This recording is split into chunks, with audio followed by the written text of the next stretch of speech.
Good morning everyone and welcome back to our geography class for class 9.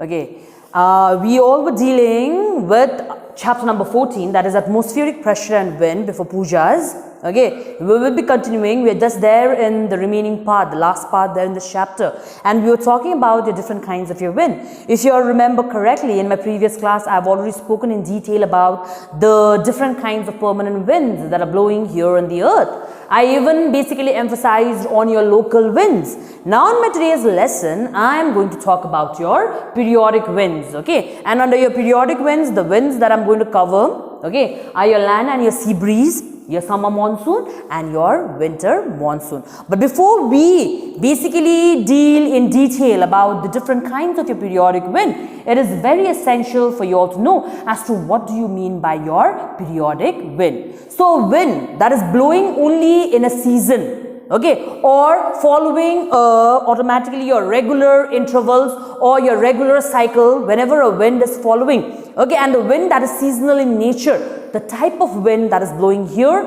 is considered to be your periodic wind. I'm repeating it once again. A wind that is basically following a regular interval or a regular cycle or is blowing only in a particular season. The type of wind that we are referring here is considered to be your periodic wind. And under your periodic wind, we will be analyzing or we will be talking about the 4 kinds of periodic winds which are there in your syllabus.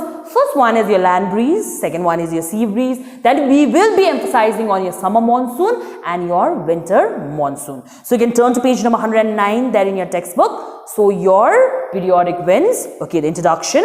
Periodic winds blow at a regular interval or they follow your regular cycle. Now they are wind that are basically the result of your localized differences there in your temperature and your pressure. So your localized differences that you have there in the temperature and your pressure, they're in a particular region that is responsible for your periodic winds to cause there in that region. For example, your land breeze, your sea breeze, okay, and also your summer monsoon and your winter monsoon both come under the category of your seasonal wind. So let me first start with the first type of your periodic wind, that is your land breeze and your sea breeze. So differential rate of your heating of your land and your water body is playing a primary role in order to cause your land breeze and your sea breeze. So let's see how.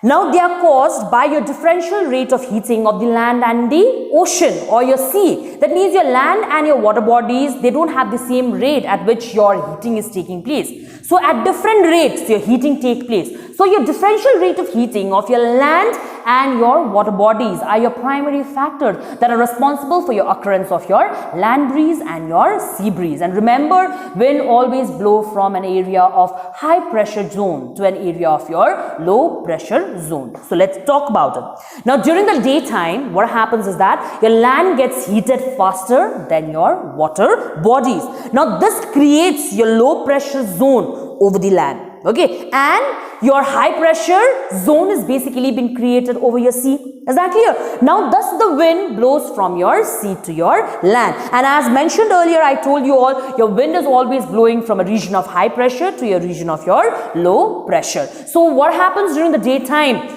Your land is getting heated faster. So above your land, you can see your low pressure is basically been created. Okay. Now during the night time, then what happens? Your low pressure is created over the land because of your high temperature. Whereas above your sea, your high pressure is basically been created. That is the reason why your wind is blowing from your sea to your land, your region of high pressure to your region of your low pressure. Thus the wind that blows from sea to land is termed as your sea breeze. Is that clear? At night, the reverse thing is happening. What happens? You can see your low pressure is created above your water bodies, whereas your high pressure is created above your land. So during the night time, what happens? Your wind now is blowing from your land, where your high pressure is created, towards your sea, where your low pressure is created. So during the night time, when the reverse thing is happening, the variety of your periodic wind that is blowing during the night period is considered to be your land breeze. So this is how your land breeze and your sea breeze occurs, basically because of your differential rate of heating. And one thing you have to remember here, your wind is always blowing from your region where you have your high pressure zone towards the region that is having your low pressure zone. So during the daytime, your wind is basically blowing from your sea to your land, because sea is having your high pressure above your sea, your land, whereas your low pressure has basically been maintained. Whereas during the night time, what is happening? Your wind is blowing from your land to your seas, because above your land your high pressure is created, and sea, it is your low pressure zone. So your wind is blowing from your high pressure to your low pressure. So this is your first type of your periodic wind, that is your land breeze and your sea breeze. Please note down the distinction between your land breeze and your sea breeze. They can even ask you the definition. Most of the time you ought to be aware. Don't be confused. Okay, don't be confused here under your land breeze and your sea breeze, from where your wind is blowing and your differential rate of heating. That is one primary criteria that ought to be taken into account as to how your land breeze and your sea breeze occurs as an example of your periodic wind. Now the second one, we talk about your seasonal wind or your monsoon wind, and we will be throwing light here on your summer monsoon and your winter monsoon. Now see, monsoon winds, okay, generally when you see the scenario also, monsoon season is, you have 12 months in a year. Okay, but 12 months does not experiences your monsoon season. So if you ought to be specific, in India, your monsoon season basically starts in the month of June and ends in the month of your September. So monsoon winds are seasonal in nature, and these winds are responsible for bringing about rainfall during that particular season that is starting in the month of June and ending in the month of September. Now monsoon winds are also a primary and a classic example of your periodic winds.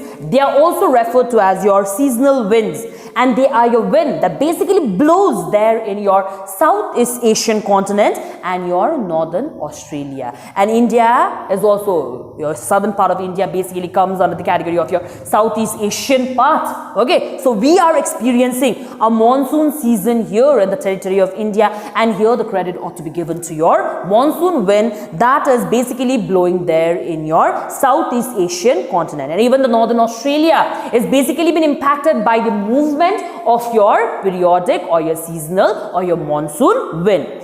The word monsoon, okay, why is this type of your periodic wind referred to as your monsoon wind? Because the word monsoon is an Arabic word. Okay, monsoon especially is derived from an Arabic word, mausim. That means your season. That means only during a particular season this type of your wind is blowing. Hence the seasonal wind or your periodic wind that is blowing here is termed as your monsoon wind. Now they develop because of your differential rate of heating condition of your continent, which is basically coming under the category of your land, and your water bodies or your ocean, that is referring your water bodies. So differential rate of heating of your land and your water body is playing a primary role for your monsoon wind to cause an example of your periodic wind. And as already mentioned earlier, under your land and your sea breeze, we have already highlighted as to how your differential rate of heating of your land and your water body is responsible for the occurrence of your land breeze and your sea breeze. So they develop, this monsoon wind is also developing because of your differential rate of heating of your continent, that is your land, and your ocean, that is your water bodies. So they are broadly classified. That means monsoon wind are broadly classified under two broad categories. One is your summer monsoon, another one is your winter monsoon. So generally when you take into account your summer monsoon and your winter monsoon, they are also referred to as your seasonal winds, or you can take into account or refer them as your monsoon wind. So they are also the example of your periodic wind. So let's talk about it. Summer monsoon.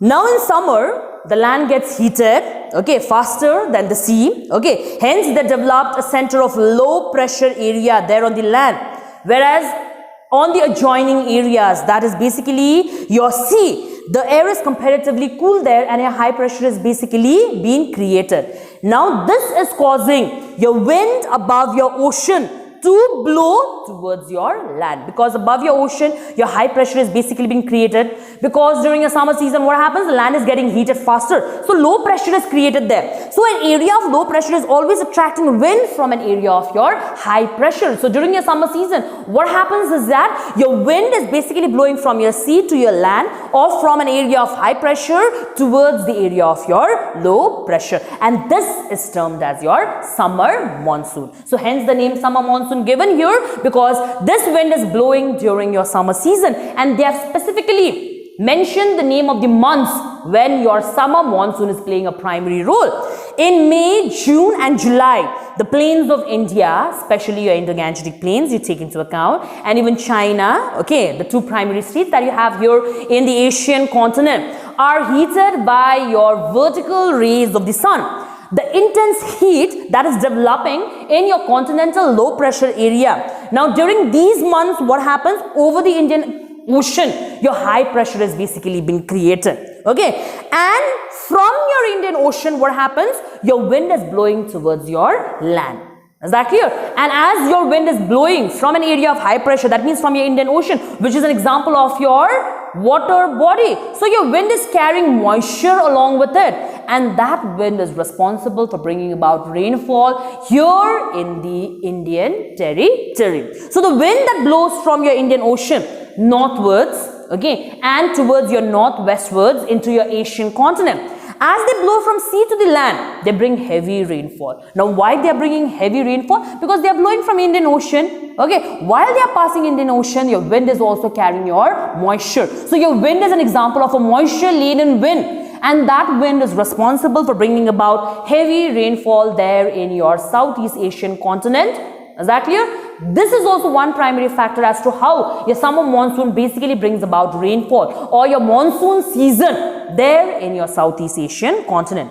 The summer monsoon wind also blows there in the southwestern part. That is the reason why they are referred to as your southwest monsoon wind. The direction that they are following, the monsoon wind, the direction that they are following, that is playing a primary role. They are moving towards your southwestern part. Hence, the type of your summer monsoon that is blowing here, responsible for bringing about rainfall, is referred to as your southwest monsoon wind. So when you look at the scenario, that is the entire scenario of the Asian continent. When you look at the scenario of India also, India basically experiences a monsoon season from the month of June. That basically ends in the month of your September, and our monsoon season we are experiencing because of your arrival of the southwest monsoon wind. One is the Arabian Sea branch, another one is your Bay of Bengal branch. So your southwest monsoon wind, Arabian Sea branch, is your primary monsoon wind that is responsible for bringing about monsoon season in India. So these are your things that you ought to remember under the category of your summer monsoon. Now let's talk about winter monsoon as well. Okay, now during your winters, all the territory here in India is not getting rainfall. Okay, so when you talk about your winter monsoon, you can take into account your winter winds, okay, especially your northeast monsoon winds, that we will be taking an example here, because your reverse thing is happening. Your high pressure is created over your land, low pressure is created over your water bodies. So when your wind is blowing from your land to your water bodies, that is not responsible for bringing about rainfall. But as they cross the Bay of Bengal, okay, from the land, okay, your wind is blowing towards your water bodies. After crossing the water bodies, they are carrying your moisture, and when they hit the land again, they are responsible for bringing about rainfall, and this rainfall basically takes place during your winter season. So let's talk about winter monsoon. Now during your winter season, the conditions are just reverse of those of your summer. In your summer, your wind is blowing from your sea to your land. Okay, from your sea, your moisture-laden wind is blowing towards your land and is responsible for bringing about heavy rainfall there in the land. Whereas just the opposite thing is happening, or just the reverse thing is happening during your winter season. Your high pressure is created over your big land masses or your continent that is stretching from Central Asia up to your northwestern Indian plains. Okay, now at the same time, when your high pressure is created over the continent, what happens? Your water bodies are having your low pressure zone that has basically been created there in the Indian Ocean. Now here, the wind is now blowing from your land to your sea. They bring cold, dry weather. Okay, they are incapable of producing rain. Summer monsoon, they were capable of producing heavy rainfall because they were blowing from your Indian Ocean to your continent. Now the reverse thing is happening here during the winter season because your wind now is blowing from your land to your sea, and they are an example of your cold, dry wind that is blowing and is not carrying any moisture. That's the reason why they're incapable. They don't have the capacity to bring about your rainfall. Now with this wind blows over the sea and pass over the adjoining land, they bring some rainfall. Okay, now after from the land when they blow towards the sea, and after passing your sea, again when they hit the land, okay, they carry few moisture and are responsible for bringing about rainfall into your adjoining areas. And the primary region in India that receives rainfall here during the winter season is your Coromandel coast. And where do we have Coromandel coast? Coromandel coast is located there in the eastern coastal plains of the state of Tamil Nadu. So only the state of Tamil Nadu, that too the eastern coastal plains of Tamil Nadu, that receives rainfall during your winter season,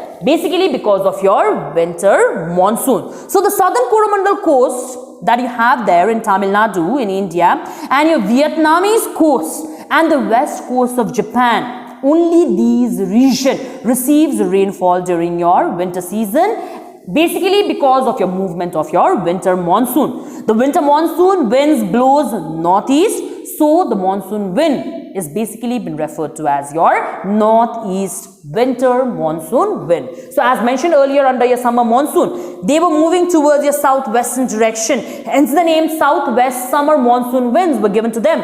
Whereas your winter winds are basically blowing towards your northeast direction, hence the name northeast winter monsoon is basically been given to this variety of your periodic wind. So with this, we end periodic wind as a type of your wind that is blowing here in the world. Is that clear? So if you have any confusion, please feel free to contact me. Okay, so we have already completed under your different kinds of wind. Okay, we have already completed your permanent winds, all the varieties of permanent wind. We also spoke about local wind, and today in my class I basically dealt with your periodic wind. Now we are left with just the last type of wind that I'm going to do in my offline class. Okay, that is your variable wind, where we will be talking about your cyclones and your anticyclones. Is that clear? Thank you, class.